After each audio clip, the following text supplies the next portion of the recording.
You've got my biography in your packs, and it tells you about my professional work over the last 35 years or so.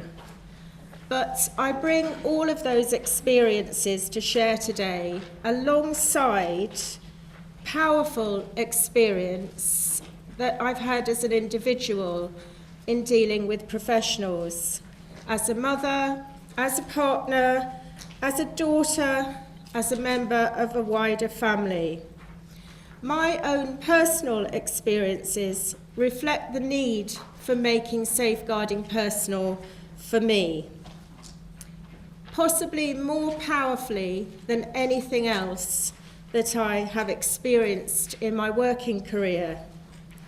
You might reflect on what that means in your own experience too.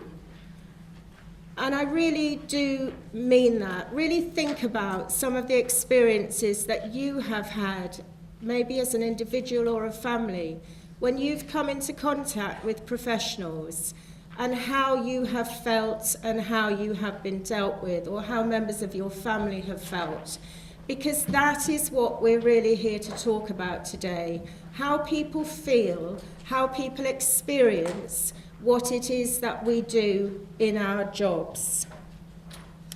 I'm going to talk about making safeguarding personal with reference to a set of resources which I produced with lots of help, including from Michael.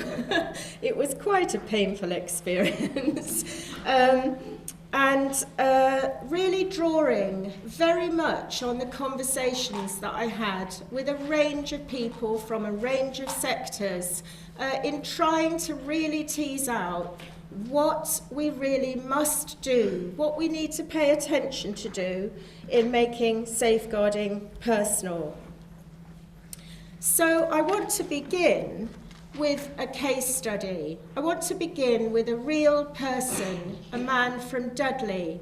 And I'm very grateful to Chris King, who is the Principal Trading Standards Officer from Dudley, who brought this case study to another conference that I attended. And as I listened, I thought, yes, that really does help me to understand making safeguarding personal. And it really does help me to address some of the misconceptions that people have about it. So, in April 2014, neighbours reported that an elderly Dudley man was being financially exploited by his cleaner. The man was 93 years old, registered blind, and lived alone. He had no close relatives in the UK. A referral was made to adult safeguarding, and note it was made because Trading Standards went out there into the community talking to people, helping people to understand about scams. And someone came up to them and told them about this elderly man. A social worker visited him. He had a cleaner called Sue.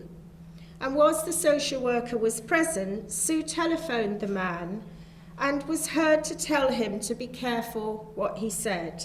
She is his carer now. Investigations revealed that Sue was an alias for Veronica Robinson. Robinson had befriended the man following a bereavement in the previous summer, and over the months that followed, she had progressively isolated him from his social network. Family photos and contact details had been removed from his home. He would no longer attend social events unless allowed to or accompanied by her. Frequently, this wasn't allowed. The locks had been changed on his home by her. Friends, family, and support services struggled to gain access to him. The man believed that his friends were stealing from him. Limited access showed that he was confused and had apparently deteriorating mental health. Because he could not engage with services, an assessment of mental capacity could not be carried out. Late onset dementia, which emerged later, was not formally diagnosed. He told friends that he was lending or giving money to Sue, for example, a £10,000 loan for a lease, £5,000 for a knee operation. By late 2014, despite numerous concerns and alerts, the involved organisations could not engage with him. He was hostile to any approach. He believed, actually, that he would be put in a care home. He told friends and family not to contact him as he had Sue now, and made it clear that it was up to him who he chooses to spend his time with. His wishes were taken into consideration, and an investigation was closed by the police. In February 2015, he told a neighbour that Sue had been in 2 violent marriages and couldn't afford a roof over her head. He believed that the rented accommodation she lived in was cold and dangerous. He'd bought her a house. He didn't know how much it cost, but guessed around £30,000. Investigations later revealed she had written a cheque to herself from his chequebook for £188,000, which he had signed. The cheque had been used to fund the entire purchase of a detached house, which was in her name. In March, Robinson was arrested by West Midlands Police and bailed away from him for 1 month. This allowed social workers to finally gain access, and he was diagnosed with dementia and found to be lacking capacity to understand or manage his finances. On this diagnosis, his bank was prepared to restrict his access to his finances. A care agency was engaged by him to cater for his care and support needs. However, West Midlands Police declined to investigate the matter further and cancelled Robinson's bail. She immediately returned to the man, his care package was cancelled and isolation resumed. But Dudley Council commenced court of protection proceedings to permanently remove Robinson from the man's life. She objected to the proceedings and said the man had legitimately purchased the house for her so that she could care for him and he would live with her when he could no longer live independently. She even served documents on the court purporting to be a signed agreement with him to this effect. It was proved that this document was forged and created by Robinson after discovery of the house purchase. The Court of Protection served an injunction to remove her from the victim's life. He was then visited regularly by a social worker, and as that social worker gained his trust, he opened up to him. He said he regretted buying Robinson a house and felt very foolish. He said, "She properly had me over, didn't she?" Robinson was prosecuted by Dudley Trading Standards for Section 4 fraud and perverting the course of justice. After a 4-week trial with the evidence of over 50 witnesses, she was found guilty and sentenced to 5.5 years in prison. Dudley Trading Standards continue their preventive work, which is what started all of this, in being awarded £300,000 from the Better Care Fund to develop this area of work.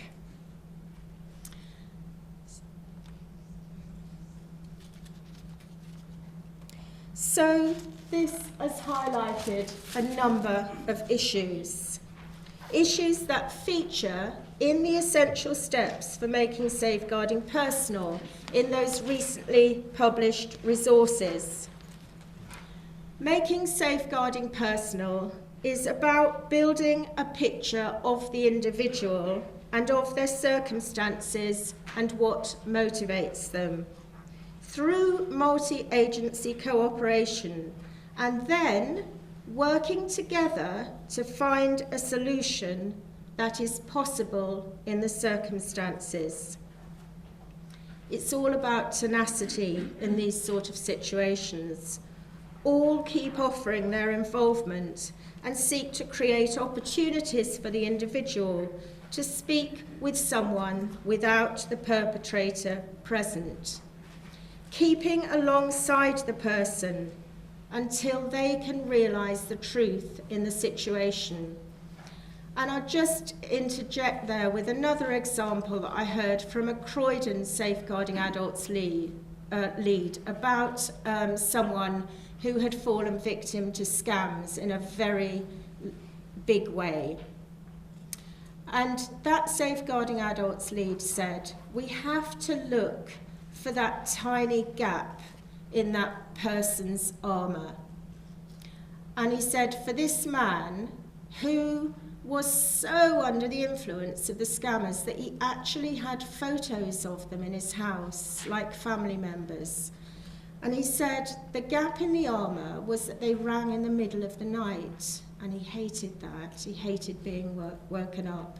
So they found that one opportunity to get him to start to see that this wasn't right. So tenacity, ever present, looking for that opportunity. It's about leadership and cultures in organisations that allow the right thing for the individual to happen, despite what might be normal practice for an organisation. So the bank that says, he has capacity, so we can't stop him, might rather ask, something's not quite right here. What could we contribute? Concerned curiosity. It is about understanding the range of options for intervening, including the legal options, about putting into practice the principles of the Mental Capacity Act and of safeguarding adults. It's about prevention and early intervention. Remember how this man was first discovered? Because of attempts for early intervention into people into the community who were being potentially financially abused. So with this as context, I want us all to look at these questions, and in particular, what it has to do with us, what it has to do with all sectors represented here. To answer this, perhaps it is helpful to go back a step and ask, what is safeguarding adults? And what has that got to do with all of us? A narrow view on safeguarding leads to a narrow view on what we can achieve through making safeguarding personal. This shows that leadership of MSP is important and requires a focus on rights and risks, on well-being and safety, on prevention, on engaging with people, on partnership working. Go back to basics and we may start to understand what this is all about. There is a recognition that it is translating core principles into practice that will support effective work with the most challenging issues relating to work with risk perhaps, and those who are reluctant to engage and or may lack capacity. These quotes came out of a temperature check of making safeguarding personal across London last year. In seeking to make safeguarding personal, it's important to ask, are your safeguarding approaches specifically focused on promoting well-being alongside safety? Balancing well-being and safety and achieving balance between sometimes conflicting principles, both safeguarding and Mental Capacity Act principles, is absolutely central in making safeguarding personal. There is nothing more important than these basic principles. All partners need to have commitment to the core principles and understand how these fit with your existing organisational goals and values and frameworks. They are not additional work. Making safeguarding personal is not yet something else you have to do. Look at your own objectives and core values. These safeguarding principles are integral to them. Think about these principles in relation to that man from Dudley. Now for me, in helping people to understand making safeguarding personal, this diagram is crucial, and Michael had this in a publication back in 2011, and it's been slightly altered here by the Solihull board. Because what it says is that safeguarding is so much more than Section 42 enquiries. More than one-on-one work to address individual instances of a safeguarding nature. Not a conversation over a brew, as I heard it described not long ago. If we look at the research into boards and what their purpose should be, this shows very clearly that actually engaging with communities and with individuals who may be in need of safeguarding support is a very significant role indeed for a board and in all of our roles.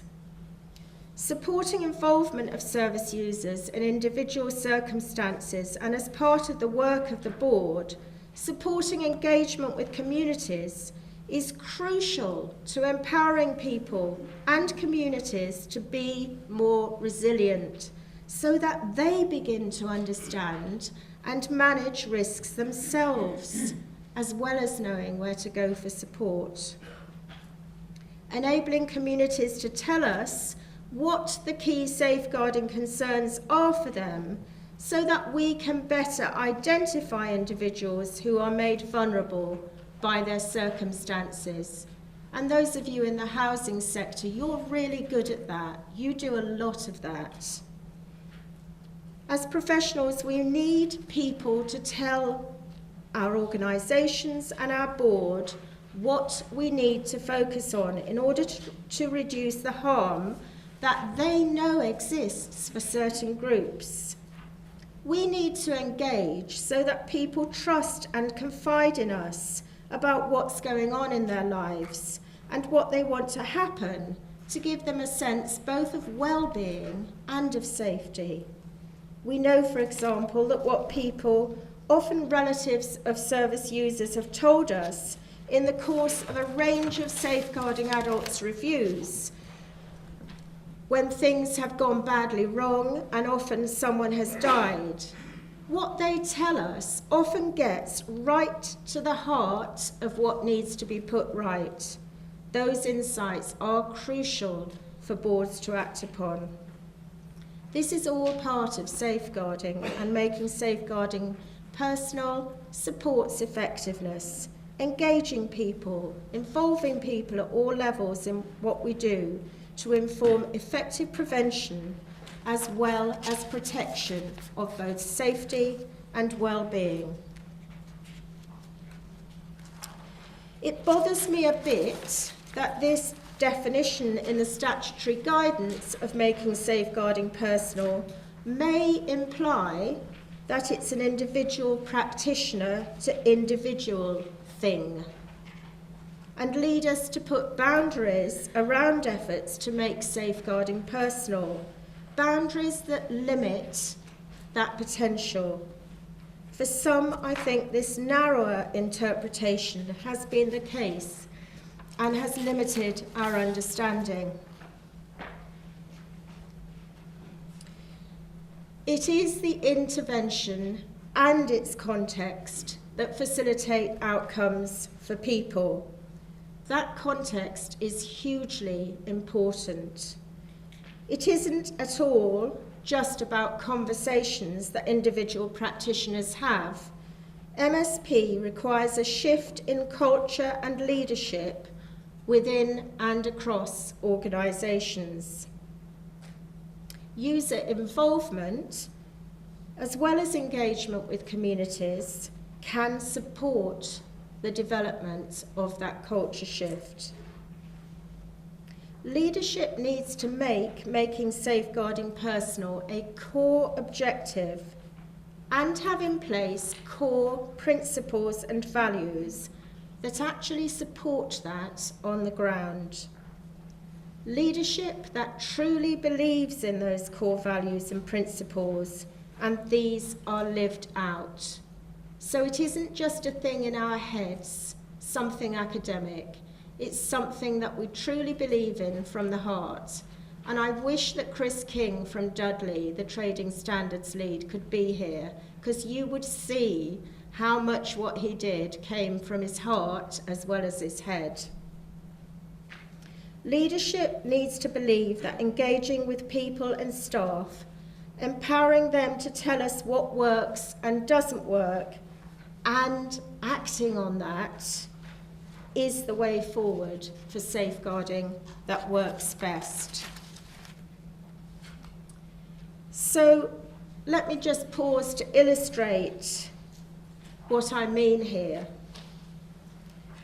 This serious case review back in, I think, 2014 or 15 highlighted the extent to which the principles can get lost in busy frontline practice and the responsibility of the organisation to absolutely make sure that that does not happen.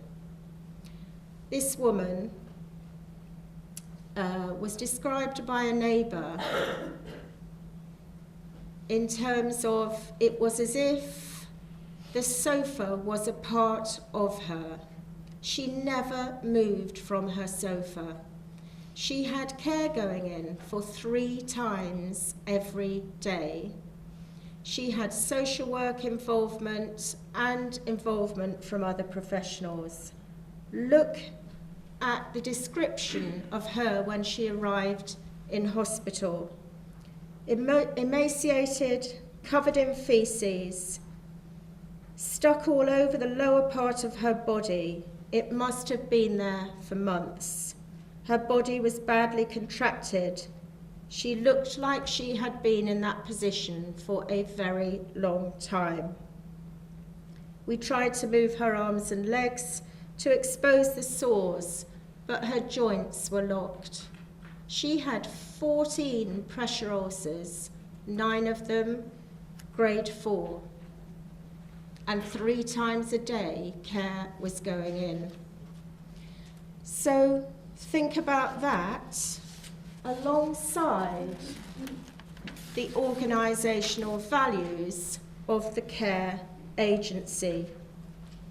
It is really hard to believe that the provider proudly produced this as evidence for the serious case review. There was little evidence of these points in practice. These are really difficult principles to weigh up, to prioritise, to put into practice. Staff support and development is needed to underpin these stated values. Look, they've got to do all they can to keep Ms. ZZ safe, at the same time promote her independence and choice. How are they supposed to do that if they haven't got any guidance or support or development? Supervisors didn't actually read the daily logs that were submitted each week, and nor did they respond adequately to concerns raised not long before ZZ went into hospital in that condition. They actually asked the carers to write a report when they presented at the office with their concerns. So there are different layers and levels here that require a focus. Organisations that weren't living out core principles at the front line, staff who weren't supported to work with conflicting principles, a lack of professional curiosity, and seeking ways in to get to the bottom of why Ms. ZZ persisted in this risky decision-making. A lack of knowledge and expertise around the Mental Capacity Act, a lack of working together to explore possibilities and outcomes and identify where support and protection are needed. So I'm going to take a look now at the essential steps for making safeguarding personal that were published in these resources.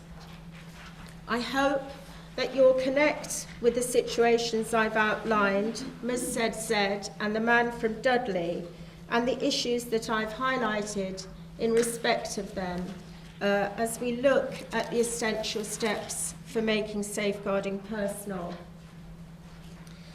These are set out in the summary of each of the resources. And then in the following sections, there are examples from the relevant sectors offered, as well as a rationale for developing each step. So making safeguarding personal is about leadership. It's about developing cultures within and across organisations that allow the right responses, supporting frontline staff. It includes ensuring in our organisations understanding the legal context, including a human rights perspective and the Mental Capacity Act and its core principles as absolutely fundamental in this. It includes empowering, supporting and developing staff. Making safeguarding personal is also about how we approach prevention and early intervention. For example, empowering people to build resilience. It's about multi-agency cooperation in building a really good picture of the individual and understanding the range of options that each organisation can bring to the table. Then we must understand the difference we're making in the context of all of that for and with the individual. So none of this is new. There are excellent examples in the MSP resources that we can develop and draw on from across sectors.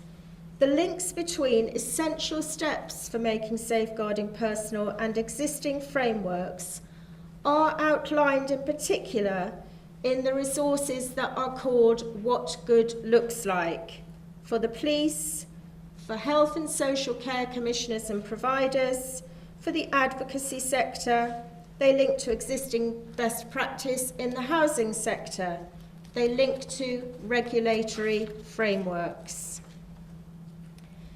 So thinking about the fundamental importance of culture and core values and principles and leadership of these, I Googled some of your organisations before I came here today to find out about your stated values and priorities.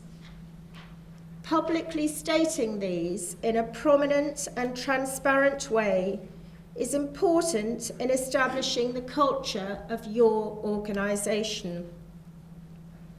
Not all were easy to find. It might be good to reflect on that. It might be helpful in the context of today to reflect on whether you have said all that you need or want to say. Connecting with these existing priorities across your organisations will support making safeguarding personal. Those I saw had to do with making a difference, promoting well-being, workplace values, influencing workforce development and frontline practice.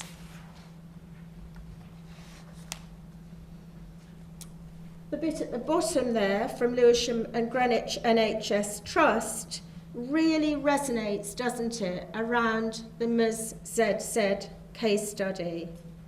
What do those values mean in the context of the role that people are performing in the organisation? Well-being is a key principle, but well-being of staff as well as people. Well-being that embraces all aspects of a person's life, working together to work up solutions. And I love that one there. We draw strength from our differences and work collaboratively. If only we'd done that with the man from Dudley, being clear about the difference that we've made to people. Well-being features again engaging with people and communities, measuring outcomes, empowering people to increase resilience, prevention. So these all connect firmly into making safeguarding personal. So it's not about doing something in addition. It's about doing what you have already said you will do. Think about Oxfam at present. That issue isn't just about Oxfam having procedures in safeguarding, whistleblowing procedures, training on safeguarding for staff. It is much more about moral leadership, a moral compass for the staff, transparency of values that absolutely drive recruitment and staff development and support frontline practice. We really must work in a way that draws on our combined strength to resolve difficult situations alongside people. Think about that as you draw up your action plans, your strategies, and the like. So we have a lot in common that can support and be supported by making safeguarding personal and effective safeguarding. Whilst a focus on particular initiatives is positive and possibly inspires and drives us forward, this mainstream approach is of fundamental importance. MSP is not something over in its own corner to be brought out when we carry out a Section 42 inquiry. It's fundamental to prevention, early intervention, responses to safeguarding risks and issues. It is part of everything that we do in safeguarding in the very broadest sense. Think too about how this relates to regulatory frameworks whilst looking at this. So the ones in blue at the top is the police regulatory framework headings. At the bottom, the questions that the CQC ask in regulating the care and health sector. Making safeguarding personal connects with regulatory frameworks and supports making sure that responsibilities set out in these are met so as to deliver quality and effective safeguarding. Regulatory frameworks across some organisations clearly accommodate those essential steps for making safeguarding personal that are set out in the resources. Just an example from the What Does Good Look Like for the Police resource. Themes for police inspections read across to the key themes which we need to pay attention to in order to make safeguarding personal.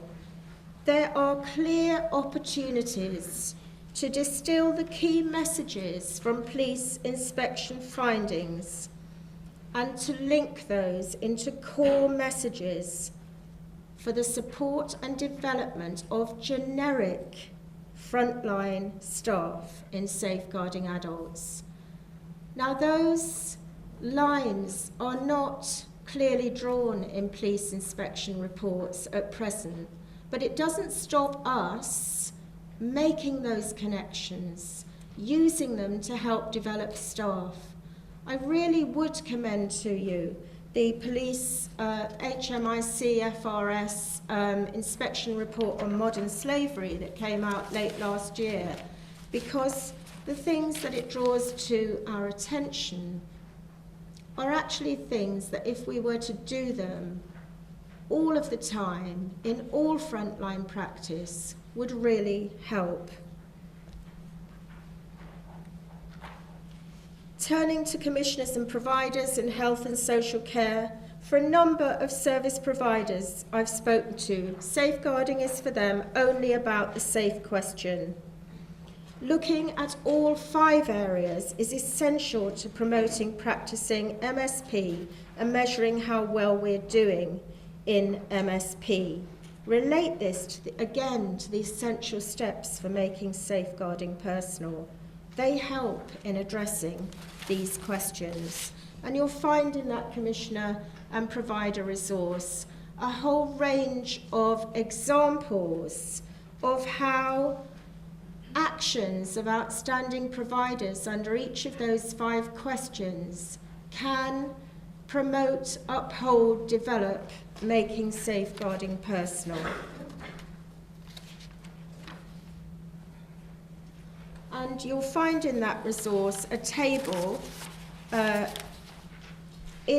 on page 12 of the resource that encourages people to think of examples for you under each of the 5 CQC questions, and then look at what does this mean for commissioners, what does it mean for providers, and what does it tell us is needed about the culture of the organisation. I really would commend to you the CQC reports that give examples of outstanding providers and are referenced in that resource because they are really inspiring and helpful. So I just want to look very briefly now from giving examples from the resources about what's happening and can happen across sectors to bring this to life. These are just a few examples, and there are many more in the resources. So this is actually based on those CQC reports on outstanding providers that I talked to you about, and from my reading of some outstanding reports. Just really getting to the bottom of what MSP is all about, creating a climate where people can say where things are not quite right. Staff understand people well enough to know when things aren't right for them. People know what to expect. People pick up on issues early so that they don't turn into safeguarding issues. If a safeguarding issue is picked up, the individual's asked at the beginning what they want to happen and how. So some examples that are right there in front of us that good providers are already making real. Prevention through engaging and understanding communities. Lots of examples of this in the housing sector, links to the Stephen Hoskin Serious Case Review back in 2007. Again, on prevention, Greater Manchester Police doing fantastic work, engaging with communities to get in there early around domestic abuse. And a number of police forces like Ocean Housing in Cornwall looking at identifying people who are particularly vulnerable in their communities. And again, the guy from Dudley, he wouldn't have been picked up if people hadn't been out there in the community. Partnership working, and really if there's anyone today who hasn't seen the Stephen Hoskin Serious Case Review, do look at the Cornwall Safeguarding Adults Board website. You can see here, this quote is just so real for us. Actually, we do need to get together and put together the pieces of the jigsaw. This guy was tortured by people who moved in on him. He had no friends. He thought they were his friends. They drugged him, plied him with alcohol, took him to a viaduct where they stood on his hands until he fell to his death. you should look at that because it tells you so much about making safeguarding personal. And then there are particular things in some sectors that help. So the Victims Code, don't just use it where there's a victim who happens to qualify for this. Take the principles and use them consistently in frontline practice, based around the victim, empowering the victim, giving people special resources and considerations. Supporting and developing the workforce. There are examples from housing here. There are examples in the housing resource of a leaflet produced by Birmingham City Council, which actually helps all of us to understand what making safeguarding personal means for us.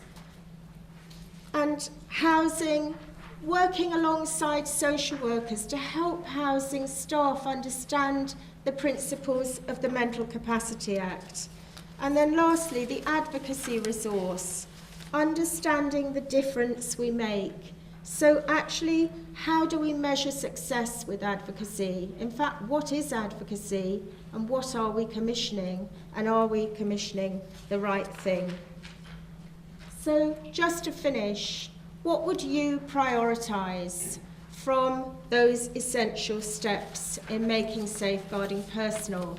Think about the headings and maybe do what I've done, which is to look at what I would do from the serious case reviews and safeguarding adults reviews that I've been involved with. I would bring principles centre stage. I would be responsive to the messages that service users and staff bring. Not just ask them to tell us, but do something about it. I would major in on hearing real stories and respond to that in developing practice. I would identify those most at risk by engaging with my community. I would develop a range of methodologies for getting alongside staff in supporting them, so that actually I'm reflecting what I want those staff to do in practice in the way I behave with them. I would develop practice in working with risk and have organisational values that support that. I would try to develop everybody's understanding of how crucial partnership working is in the context of making safeguarding personal. What would you do? Thank you.